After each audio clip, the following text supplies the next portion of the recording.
za a ba da kuɗi naira 100,000 ya fi ɗari wani abuwa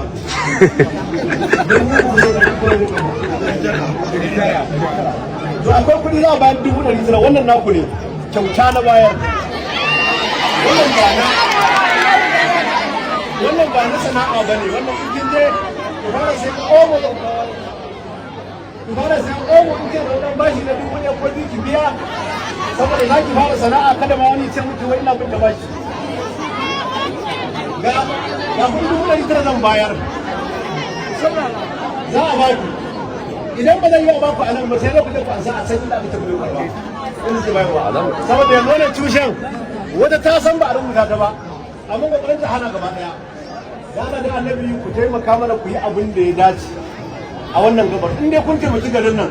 wallahi sun ta lahi mutum 300 suna sana'a wallahi sun ta lahi an samu karuwa sosai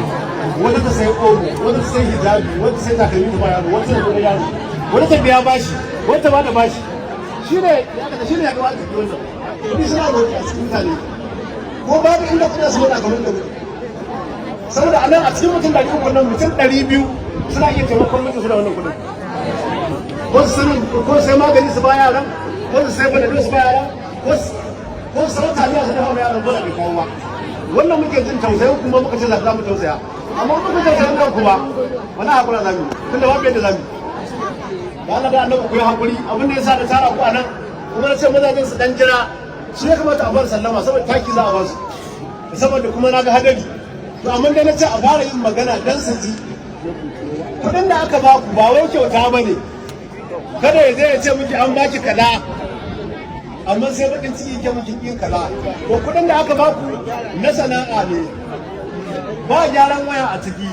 ba canjin waya a ciki kar ki je ki ce zaki abuwa da kudin nan ban ce ki je ki dauki kudin nan ki ce zaki yi da kudin ma wacce ta haihu ba a'a wannan kudin ne sana'a ne idan Allah ya kai lokacin da zaki yi kudin ba ki dan Allah ku taimaka mana yanzu da muna muke shiga da gadan mazajen ku suna bukatar taimakon ku ni kuma zan iya yadda zan yi dan yanzu na ba mutum maza 500 kuɗi